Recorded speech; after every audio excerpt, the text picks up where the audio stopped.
Vinde a mim, todos vós que estáis cansados e sobrecarregados, que eu vos aliviarei. Tomai sobre vós o meu jugo e aprendei de mim, que sou manso e humilde de coração. Porque o meu jugo é suave e o meu fardo é leve, e encontrareis descanso para as vossas almas. Essa é uma tradução antiga e é emocional, né? Eu lembro disso, a gente tinha um culto que a gente chamava de culto doméstico, lembram disso?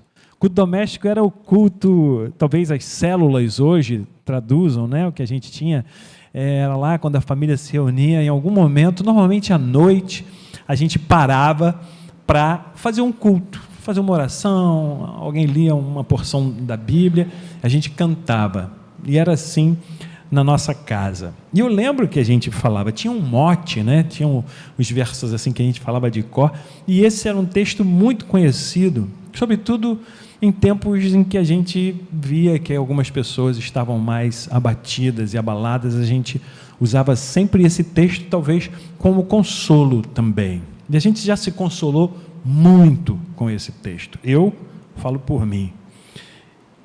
Mas eu queria ler nessa versão aqui da Bíblia a mensagem com vocês, que para mim foi uma tradução desse texto que eu conheço há tantos e tantos anos. Olha o que diz, ou de que maneira o Eugene Peterson, que traduziu do original para uma versão mais contemporânea, esse texto. Olha lá.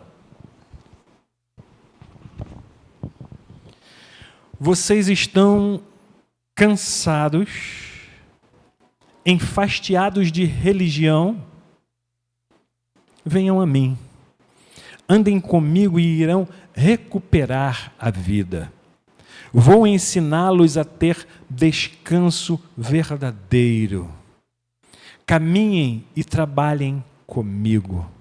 Observem como eu faço. Aprendam os ritmos livres da graça. Não vou impor a vocês nada que seja muito pesado ou complicado demais. Sejam meus companheiros e aprenderão a viver com liberdade e leveza. Selá. Selá é uma palavra hebraica que diz pausa. Que texto é esse? Eu não sei aqui quantos já leram. Eu falei desse livro há um tempo atrás, A Sociedade do Cansaço, que é uma análise, sobretudo dos anos 90 para cá, falando por que a nossa sociedade está tão cansada. Você já reparou que chega na sexta-feira, você dá um graças a Deus? Já virou até meme, né? Hoje é sexta-feira. Eu tenho uma camisa assim,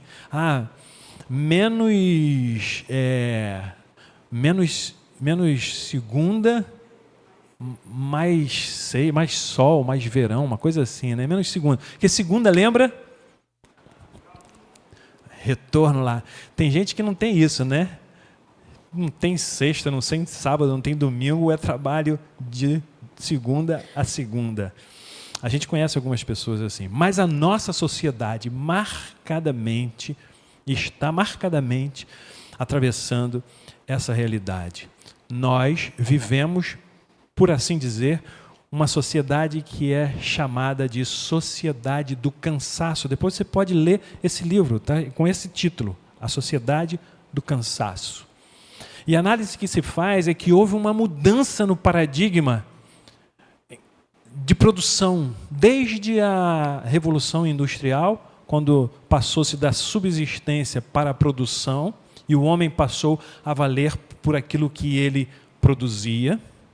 Ele passou a ser visto como aquele que produz, vale o quanto pode produzir. Daí vieram-se, então, as concepções de trabalho e performance. Você é aquilo que você performance na sua empresa. Se não performar, a fila anda. Vai ter alguém que faz melhor do que você, quem sabe, mais barato. E a gente entrou numa onda. Lembra que semana passada eu falava da onda? A gente vem sendo arrastado por ondas culturais, virou cultura. A gente tem que performar o tempo inteiro. E a mudança de paradigma que aconteceu da década de 90 para cá é que até então a gente era uma sociedade que a gente cumpria ordens e estava tudo bem. Cumpria leis, cumpria aquilo que o nosso trabalho dizia que a gente tinha que fazer. De 90 para cá, a gente não só cumpre normas, a gente tem que fazer tudo muito mais do que se pede da gente. A gente tem que ir para além do que se pede. Excelente quando a gente faz isso, quando a gente consegue fazer, mas quando isso vira uma égide com uma determinação que não pode ser igual, sabe o que acontece? Você faz isso no seu trabalho, isso virou cultura e a gente leva isso para dentro de casa. A gente tem que ser o melhor pai, a gente tem que ser a melhor mãe, a gente não pode falhar, a gente tem que ser o melhor cozinheiro. Eu lá em casa estou cozinhando agora, né? Na pandemia aconteceu isso, eu nunca tinha cozinhado, achava horrível ir para a cozinha. E agora eu amo, fiquei vendo esse negócio de Masterchef e tal, sei fazer mise en place, preparar lá os cortes. E fui cozinhar, que coisa maravilhosa, mas a gente tem que ser o melhor cozinheiro. A gente passa a querer ser admirado por aquilo que a gente faz. E o tempo inteiro, sabe de uma coisa? A gente vai dormir com isso. Isso é uma exigência do nosso tempo. E a crítica que se faz nesse livro é, não são as pessoas só que cobram isso da gente. A gente passa a ser carrasco da gente mesmo. Por isso, você vai dormir meia-noite com culpa. Dizendo assim, pô, vou dormir, tem coisa pra caramba para fazer. Por isso que você dorme 1h da manhã e fala assim, caramba, o dia que tinha que ter 48 horas, não 24. Sabe o que é isso? Não é que você está sendo incompetente, não. É que existe uma onda que está dizendo, você tem que ser o melhor, você tem que performar, você tem que fazer isso o tempo inteiro. Tem um camarada que inventou o mindfulness, que ele disse assim, nós, nessa onda, passamos a ser mais fazedores humanos do que seres humanos. Nos tornamos fazedores humanos. Perdemos um pouco da nossa essência de seres humanos. Nós somos muito mais do que somos capazes de fazer. E cultura nenhuma pode substituir isso. Porque se a gente deixar que essa substituição aconteça, a gente fica cansado. E é por isso que eu e você estamos mortos de cansados. Essa é uma realidade nossa. Não bastasse isso, a gente tem um peso que a gente poderia trazer assim, quase que é um peso imperceptível, que é o peso religioso. Você já viu o que as religiões estão pregando, o que as igrejas estão fazendo, e eu não nos retiro dessa análise. Como muitas vezes a gente impõe peso sobre a vida das pessoas. Como as pessoas vêm para cá arrebentadas de culpa porque estão longe de Deus, porque não vieram no culto, porque não deram o dízimo, porque não acertaram o tempo inteiro, vacilaram em algum momento, pecaram, e Deus está ali com um chicote para castigar e afastar e mandar para o inferno, a não ser que você faça algum tipo de sacrifício. São ondas que passam por cima da gente. E Jesus nos convida a não sermos encaixotados pelas ondas, mas quem sabe a gente conseguir surfar sobre elas e a gente passar com mais leveza e quem sabe curtindo mais a nossa viagem. esse contexto aqui de Jesus, depois você vai ler o capítulo 11 inteiro. Jesus está sendo criticado. A pregação dele na Galileia e na parte norte ali de Israel não é aceita. Por quê?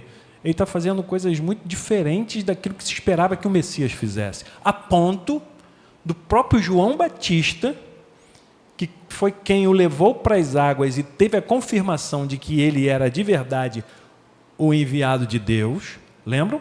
João Batista batiza Jesus, e João Batista diz assim: eis aí o Cordeiro de Deus que tira o pecado do mundo.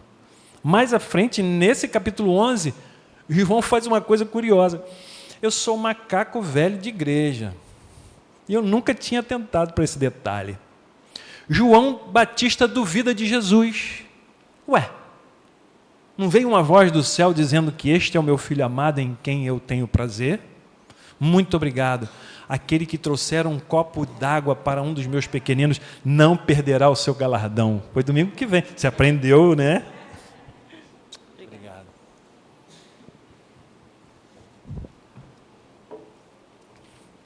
João, que tinha testificado que Jesus era o Messias, diz assim, lá da prisão, o texto, você vai ler em casa, João ficou sabendo na prisão o que Jesus vinha fazendo. O que Jesus vinha fazendo? Tudo que o Messias esperado não faria. Jesus tocou no leproso, a lei dizia para não tocar. Jesus curou uma mulher que sangrava e era impura aquela que estava com fluxo de sangue. Jesus tocou. Jesus fez isso no sábado. Um Messias jamais faria isso. Jesus sentou-se com publicanos e pecadores, gente ralé e inimiga de Israel. Um Messias jamais faria isso. João ficou sabendo dessas coisas e pergunta: Jesus, meu primo, João Batista era primo de Jesus, né? Você é o Messias de verdade? Eu não me enganei, não? Porque você está fazendo umas coisas aí estranhas. E aí Jesus fez assim, aí vão lá para Jesus, levaram a carta de João Batista, seus discípulos, e Jesus diz assim: acalma João, fala para ele que está se cumprindo lá o que falaram os profetas. Malaquias, o último dos profetas. Os coxos andam, os cegos veem, e aos pobres é anunciada a palavra da verdade, da libertação, é anunciado o Evangelho. Jesus está sofrendo fortes perseguições, até João Batista duvida dele. E quem é que persegue Jesus? Aqueles que impunham peso sobre essa sociedade. A gente não tem uma noção muito clara ou muito real do que era a religiosidade no tempo de Jesus. A gente vive aqui um sistema separado, fala-se até em o sistema laico. Nós somos uma sociedade laica, né? Não temos uma teocracia. No tempo de Jesus, em Israel, era teocracia. A religião, a política, a vida geopolítica, todos os setores da sociedade estavam permeados pela religiosidade. E quem é que dominava a religião? Os escribas, por exemplo. Quem eram os escribas? Eram os exímios conhecedores da lei. Eram os intérpretes, poderiam ser os intelectuais da época. Eles sabiam tudo sobre a lei. Tinha os fariseus. Quem eram os fariseus? Era quase que uma classe assim dos que admiravam as leis de Moisés. Eles não eram como os escribas, doutos, mas eles amavam as escrituras. E disse que muitos escribas eram fariseus. Tinha os saduceus, que era a aristocracia, que brigavam lá com os escribas e com os fariseus. Tinham vários outros, os publicanos, os herodianos, que eram o partido do político. Tinha tinha lá gente de tudo quanto é jeito, dominando o cenário geopolítico de Israel. Sob este cenário, sobre essas forças, Jesus vem trazendo uma mensagem do reino. Porque, pelas forças da religião, foram criados pelos escribas, pelos fariseus, cerca de 620 normas, 620 mandamentos. Alguns diferem, dizem que são 613, alguns comentaristas vão dizer 617. E para cada dia do ano, 365, ou se o ano fosse bissexto, 366 dias, para cada dia do ano, tinha um mandamento que dizia, sabe o quê? Não faça isso, não faça aquilo, você não pode isso, você não pode. Eram proibições. E no final das contas, sabe o que se tinha? É impossível ser filho de Deus, aprovado por Ele, diante de tanta exigência, de tanto peso. Por isso que nessa tradução aqui, do Eugene Peterson, ele fala, venham vocês que estão cansados de religião. É essa religião. É o peso dessa religiosidade que afasta as pessoas da dignidade da vida. Porque nos tempos de Jesus, não era como os nossos. Não ter acesso ao templo, não poder oferecer sacrifício, não se dizer aprovado por Deus, era praticamente você estar alijado da vida social. E imagina o que isso fazia com a alma das pessoas. Estar longe de Deus. Sabe o que dizia para você? Não, você não é digna de Deus. Não, você não é digno de Deus. Não. Sabe o que acontece com a sua alma? Você ouvindo isso 365 dias por ano? A nossa alma tem sede de Deus. Lembra de domingo passado? Nossa alma tem sede de Deus.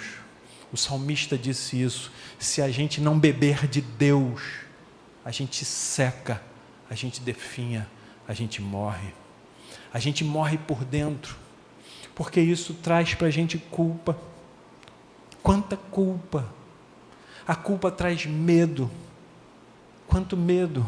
O medo tira a nossa força, paralisa a gente de fazer coisas tão maravilhosas que a gente poderia fazer. Jesus chama os seus discípulos e diz assim, não é isso que eu quero para vocês. Não é esse o meu projeto de vida para o mundo. Não é assim que eu quero salvar o mundo. O mundo precisa saber que o reino de Deus é muito mais do que essas proibições. Por quê? Não faça isso, não faça isso, não faça aquilo. Afinal de contas, o que eu posso fazer? O que eu devo fazer? A vida não é só de nãos. A vida também é feita de sims. Jesus está dizendo, vou resumir todos os mandamentos num só. Vocês têm ouvido, não façam isso, não façam aquilo, não pode no sábado, não pode tocar no leproso, não pode tocar na mulher, não pode sentar com o publicano. E eu digo assim, tem um mandamento só, que se vocês fizerem, vocês vão cumprir todos eles. Amem-se uns aos outros, como eu tenho amado vocês. Amem a Deus de todo o coração, amem-se uns aos outros. E aí, nessa versão, eu vou ler mais uma vez. Olha só como fica forte o que Jesus fala quando a gente tem noção do que ele está vivendo e do que ele está dizendo quando fala com seus discípulos. Vocês estão cansados, enfastiados dessa onda de religião? Venham a mim. Andem comigo e irão recuperar a vida. Vou ensiná-los a terem descanso verdadeiro. Não são 620 mandamentos, é um só. Caminhem e trabalhem comigo. Deixa eu dar uma paradinha aqui. Coloque essa figura, por favor, Renan, ô Fernando, esse aqui, né? Vocês estão sobrecarregados, olha lá, eu empurro pedra para vocês. Passa o próximo, Fernando. Essa figura aí é o jugo. Isso é o jugo. Aquele instrumento lá de madeira, tá vendo? Um jugo é que junta dois animais. Aqueles dois bois lá estão unidos por um jugo.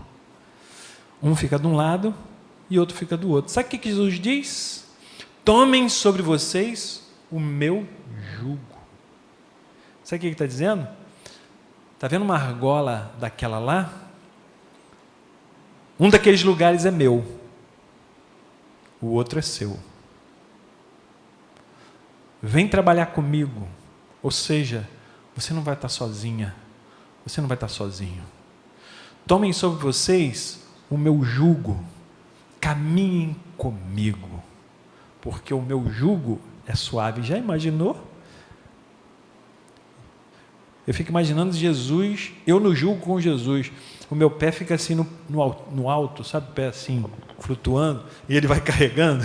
Eu fiquei me imaginando nesse jugo com Jesus, mais ou menos aquela pegada na areia, né? Jesus trabalha com a gente. O meu jugo é suave. E se havia um fardo, passa a próxima, por favor. Olha que coisa. Não carreguem fardos. Passa a próxima. Eu quero carregar o fardo de vocês, porque meu fardo é leve. Ó. Gente, pode deixar essa figura um pouquinho aí, Fernando. Eu não sei de que maneira essa onda cultural tem passado na sua vida. Não sei de que maneira essa palavra cansaço chega até você. Não sei o que representa isso para você. Não sei que pesos de culpa, de medo. Não sei o que a religiosidade tem feito com a sua alma. E quando falo isso, é que por vezes a gente acha que a religião vai nos libertar, mas muitas vezes ela nos aprisiona ainda mais. A verdadeira religião que é apresentada por Jesus mostra não esse Deus que é capaz de ficar dizendo o tempo inteiro, não faz, não faz, não faz, porque eu estou pronto para te castigar. Mas a religião de Jesus é, vem, se une a esse Deus que está pronto para trabalhar com você, para dizer, não importa o seu passado, não importa os equívocos da sua vida, não importa aquilo que um dia fez com que você tomasse algumas decisões das quais você se arrepende hoje. Eu estou fazendo algo novo, eu estou te dando uma vida nova, eu estou te dando uma nova oportunidade. Não importa o que já foi dito sobre você e Deus, que você não é digna, você não é digno dele. Não. Deus está pronto para nos abraçar a todos, indiscriminadamente. Você é chamada, você é chamado por Jesus para tomar o seu jugo, para caminhar com ele e ficar livre de todos os seus fardos. Eu quero fazer uma pergunta para você que está aqui e você que está em casa também. Existem fardos na sua vida? Existem pesos na sua alma? Existem algumas circunstâncias que ficaram marcados na sua emoção, na sua psique, te trazem emoções negativas? Existem dores que não passam? Existem feridas abertas? Eu falo isso que é quase uma pergunta retórica, todos nós temos. Hoje o convite é: lança isso sobre Deus, lança isso sobre Jesus, é o convite dele. Tomem sobre vocês o meu jugo que é suave e o meu fardo é leve, e eu aliviarei. e eu farei vocês andarem com leveza. Liberdade e leveza nesse texto que a gente leu aqui. Feche um pouquinho seus olhos.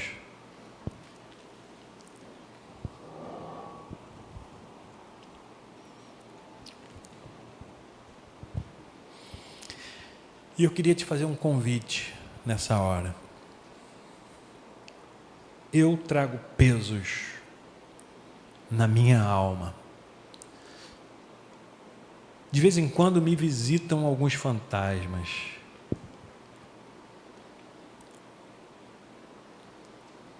Coisas que aconteceram há 50, 40, 30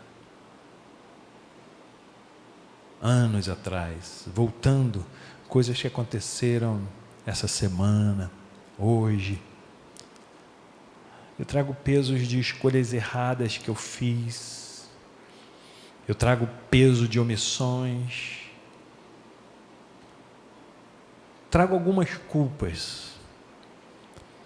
E hoje eu quero colocar tudo isso diante desse olhar amoroso de Jesus.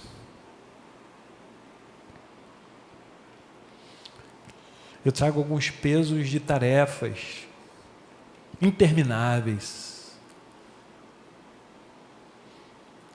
E eu quero ter mais margem. Não quero ficar me arrebentando, correndo atrás do vento. Eu não quero mais esse peso. Se você quer fazer essa oração, faça agora.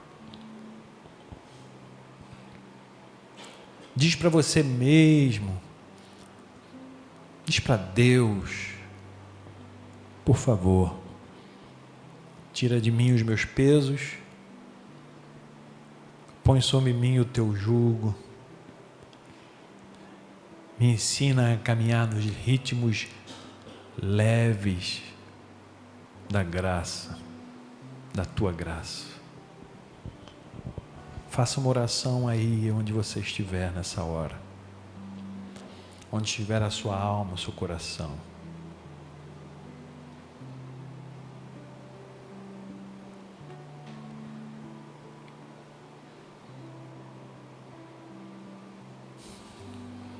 Foi Jesus quem disse: meu Pai trabalha enquanto nós dormimos. Meu Pai trabalha. Deus está trabalhando por cada um de nós. Deus já está fazendo. E Deus quer continuar a fazer.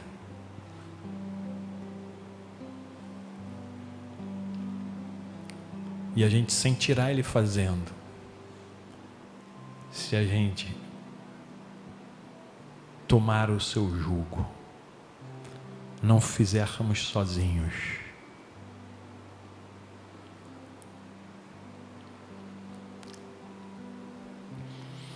Deus querido, eu quero orar por cada um de nós nessa manhã. Quero te pedir que o Senhor venha nos abraçar e fazer-nos ouvir essa doce voz, dizendo que se a gente está cansado, a gente pode ir até o teu abraço para encontrar descanso. Deus ensina a gente a sermos mais do que aquilo tudo que nós fazemos, de sermos mais do que tudo aquilo que se exige de nós, de sermos muito, de que somos muito mais do que tudo que podem pintar a nosso respeito. O Senhor nos vê, o Senhor nos olha como o Senhor nos fez. E queremos ser quem fomos feitos por Ti. Ensina-nos mais do Teu amor, ensina-nos mais da Tua graça, ensina-nos mais de que nada pode substituir a beleza desse teu olhar que está sempre disposto a nos ver, independentemente de tudo que somos capazes de fazer. Obrigado pelo teu amor incondicional. Muito obrigado porque o Senhor nos aceita a todos e nos diz o quanto nós somos teus filhos e tuas filhas amadas. Te entregamos as nossas forças, te entregamos o nosso ser, te entregamos a nossa vida. Livra-nos do nosso cansaço. Oramos assim, no teu nome, Jesus, hoje e sempre. Amém.